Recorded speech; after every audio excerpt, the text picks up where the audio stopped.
Hi, I'm Sean with Conservation Garden Park, and today I'm going to show you our plant database. Our plant database is full of more than 1,400 plants that do really well in Utah. So whether you're planting a new landscape or just wanting to learn more about the plants that you already have, I think our plant database can help you out. So here's our website, conservationgardenpark.org, and at the top of the website you can find plants here. If you click on that, this brings you to our database.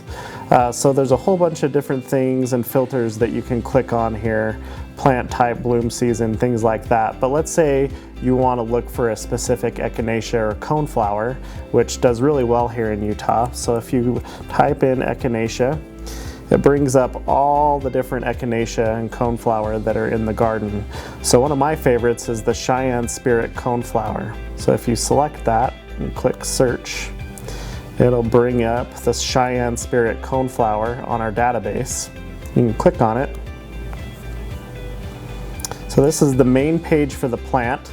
So on the left here, it'll show you plant details. So it gives you the main plant description, talks a little bit about how it blooms, bloom colors. It also talks a little bit about plant care too. We've tried to be pretty basic with our plant care instructions. It doesn't get too into detail, pretty basic. Then it also goes over plant attributes, typical size, whether it's deer resistant or salt tolerant. And then down here at the bottom, it shows you basic plant needs like light requirement. This one likes full sun, or irrigation requirement. So this one doesn't need a whole lot of water, so you can see low. So typically what that means is it just needs water once a week, once established. And then it also shows you where you might find it in our garden. Also down here are pictures of the plant in spring, summer, and fall. And this plant is actually dormant in the winter, so we don't actually have a picture of it. So let's say you're wanting to find a plant that has pink or purple blooms that is salt tolerant. So I'm going to show you how to do that right now. So you can go back to find plants. And then, so we're looking for a plant that blooms, let's say purple. And let's say we want it to be salt tolerant. So you click there and then you click the orange search button. And that brings up all the plants in our garden that have purple blooms and that are salt tolerant. So one of the best plants in my mind for those two things is lavender. So you can see here it also says the bloom color again and that it's salt tolerant. It also tells you if it's deer resistant, pollinator friendly, things like that. So let's say you're looking for a plant that has purple blooms and is also pollinator friendly. So the database can actually help you find that plant.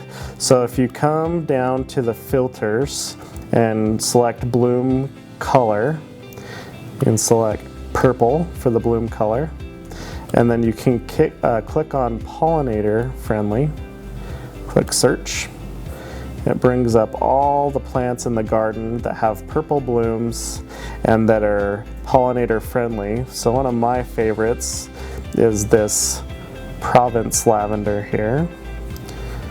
And it brings up all the details again and tells you, yes, it is pollinator friendly, but it also tells you a few more details like it's deer resistant and it's salt tolerant. And salt tolerant is important in case you're putting it maybe in a park strip that might be exposed to road salts. Another cool feature of the database is we've started to tie local scapes into it. So if you're planting a local scape and you understand the planting design elements, you can go to this filter box here and you can click any of these that you want. Central open shape, foundation plant. So typically these are plants found up against the foundation of your house. If you're looking for plants that are good in the park strip, there's a filter for that too. Let's click on foundation plant and click search. And this will bring up all of the plants in the garden that are foundation plants. So these are mainly ornamental grasses and shrubs. So you come down here and just a whole list of foundation plants that are good in that area up against the house. You can also search for infill plants, perimeter plants, and park strip plants too. While our plant database isn't all-inclusive of all the Utah-friendly plants, there are 1,400 different varieties on there. So next time you're looking for a plant to go in your local scape, or if you're just looking for more information on a plant that you already have, make sure to check out our plant database on conservationgardenpark.org.